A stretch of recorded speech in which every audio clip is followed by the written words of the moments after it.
des autres.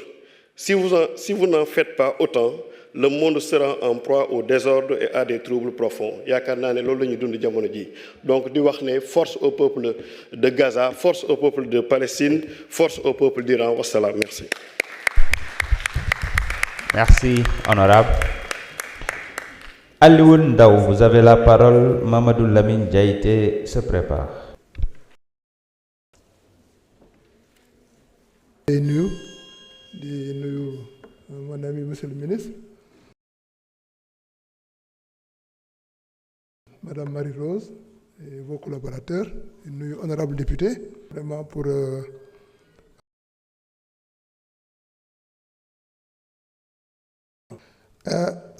avec les réseaux sociaux. On a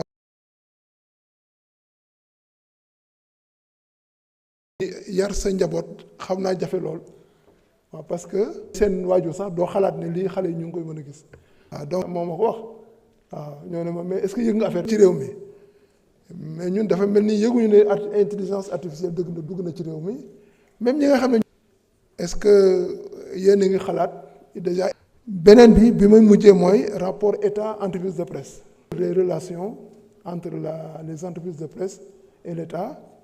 À cause des rapports difficiles entre l'État et kan xamul nu mel kan xamul fu mu toll et pourtant ñun et les entreprises de presse donc vraiment su ngeen ko gën a mën a bàyyi xel là jërëjëf merci.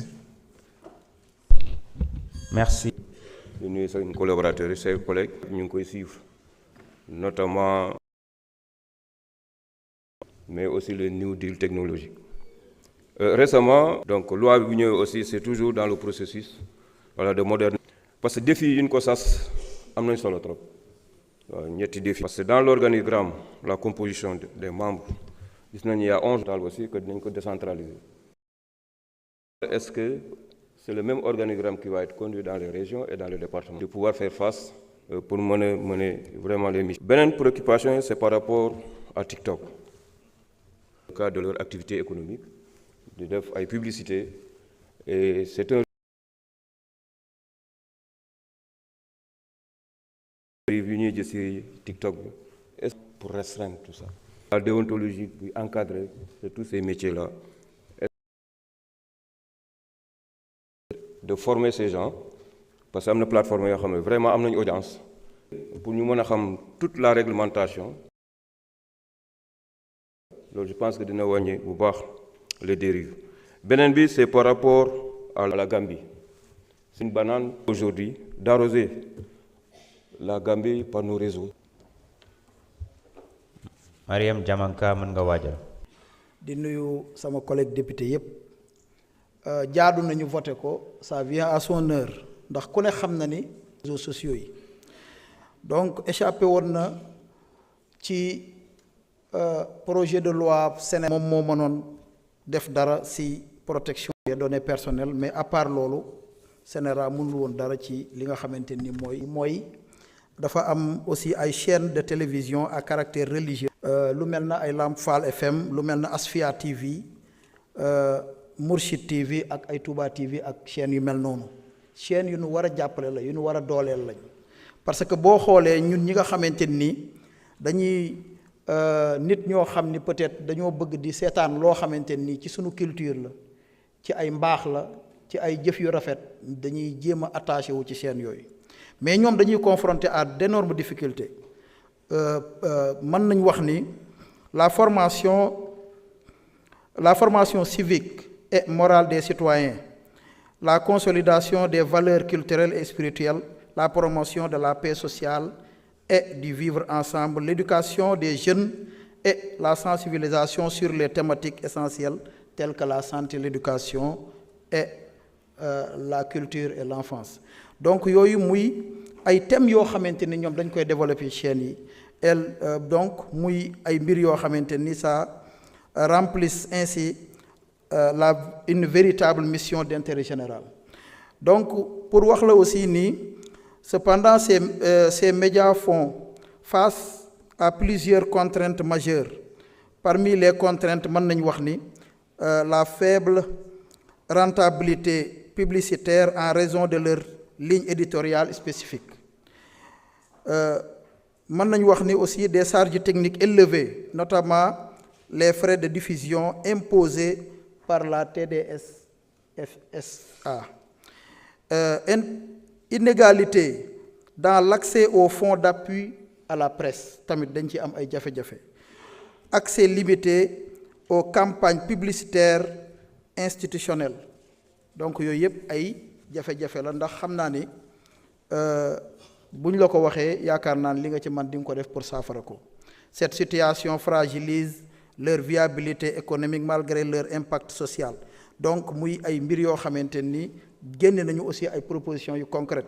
Parmi les propositions mën nañu wax ni la réduction significative des frais de diffusion de la TDS-SA.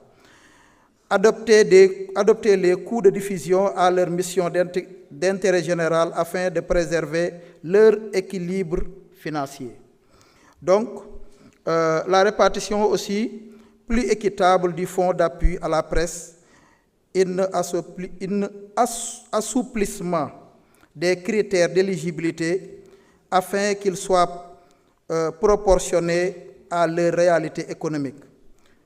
Une différenciation claire des conditions d'accès aux fonds en évitant d'imposer aux médias à vocation religieuse et éducative les mêmes standards que les chaînes généralistes. Donc, mënuñu yemoo ak chaîne généraliste yi parce que ñooñu li ñuy am ci ay privilèges ñoom amuñu ko. Donc,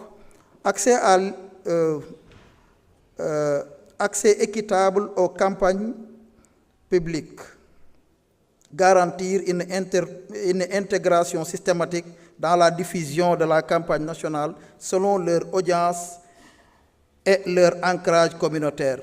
Ci côté fiscalité bi aussi, monsieur le ministre, une fiscalité adoptée.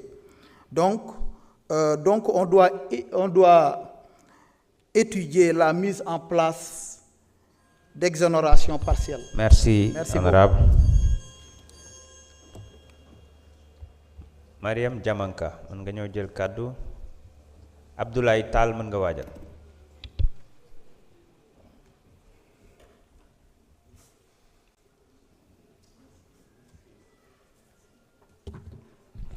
Merci beaucoup, Monsieur le Président. Salam alaikum, Monsieur le Ministre.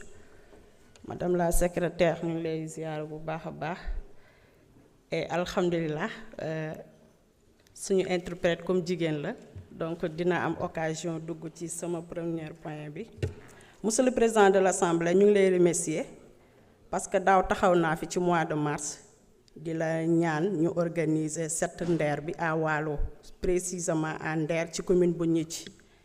Ma ci jaar occasion vraiment di njukkal bépp jigéen bu nekk ci Sénégal ci mois de mars bi nga xam ne suñu mois la donte ne année bi yëpp ñun ñoo ko moom kon madame la secrétaire d'État teg naa ko sa loxo